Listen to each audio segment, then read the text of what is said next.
Well, it's a real pleasure to be here at Shadine's out on Division Street in Gresham, and I'm with Julie. And Julie, it's one of my favorite places. I love this nursery, but it's so great because you also have produce. And you know, Oregon, we're known for berries, but you have quite a selection of berries. So let's just jump right in and start talking about them. Absolutely. Well, thanks for coming, William. My husband and I bought the place to sell berries. We are berry farmers and have been for 35 years. And we grow over 30 varieties of berries. What we've got here today are Olali berries, one of the parents of the Marionberry. We've got obsidian blackberries, tayberries. These are a Scottish berry. Very, very, very complex flavor.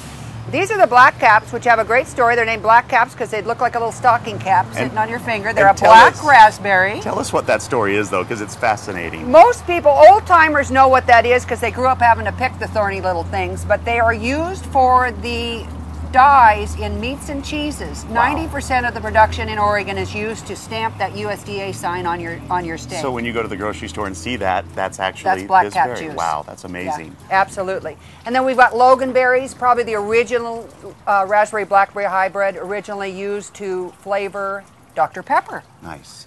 And this is an Octavia blackberry, a new variety to us, and going to be later. We like it nice and firm. And there really is, I mean, there is a lot of different varieties out there, and I think we don't know that. A lot of us don't realize how many there are and how varied the flavors can be of them. Huge difference in flavors. We will typically have at the Berry Festival this weekend 3 varieties of raspberries, and when people taste them individually side by side, they're stunned. Yeah. The blackberries, the difference is even more varied. It's just an enormous difference in flavor components. And so the berry industry in Oregon has for years had a breeding program. We have a fabulous breeding program. And the last sentence after all these requirements is machine harvestable, thornless, cold hardy, disease resistance. And the last sentence is with the flavor of a Marionberry. There you go, yeah. And so I call it the queen of the blackberries. It's really a delicious berry. Well, I think one of the wonderful things about being here and just having the produce is that you also sell the plants as well. We do. I've got a few here set out right with us here, and these are some of the more unusual blueberries, and then we've got the Evergreen Huckleberry, which you see has a few berries set on it. Yeah. You're not going to get maybe enough to make a pie after a few years, but you get that huckleberry, you can grow it in your yard. They make beautiful ornamentals as well. They do. That's an evergreen. All blueberries make beautiful ornamentals. They get great fall color, even the deciduous. And this is a half-high blueberry, so you're only going to get about 3 feet tall. Once again, a little more of a wild flavor.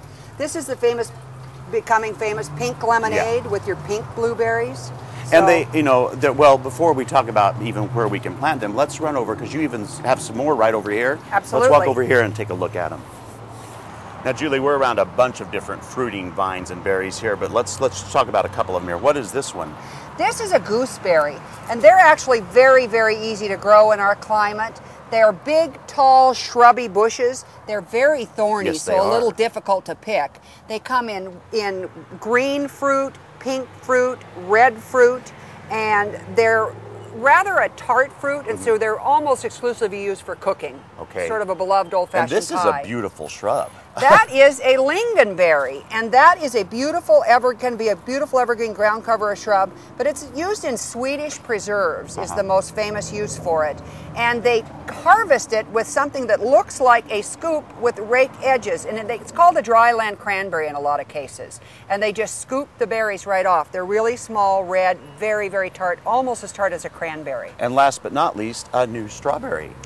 Yes, I accidentally bought these for the farm last year and then ordered up a whole lot more and planted them. It's called a Mara des Bois, and when I was looking up a little information for them, I've discovered that they are the hot new berry at all the farmers markets across the country.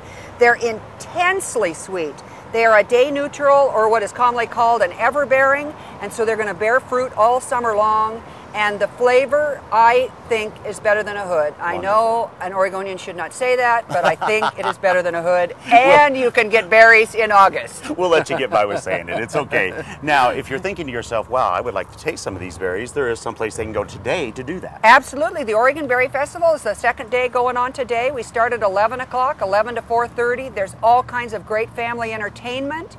We'll be selling the actual fruit. We'll have our jams made out of the beautiful fruit. Nice. We will have the berry plants this year. That's a new item that they've asked us to bring down, is actual sell the berry plants, so people can grow these things at home, because this is Oregon. So if this is something that interests you, you can go to gardentime.tv for not only the Oregon Berry Festival link, but also for Shadine's website. Get some information and run out there, taste the berries, and buy some of the plants for yourself. Julie, thank you so much. It's always fun being here. Thanks, William.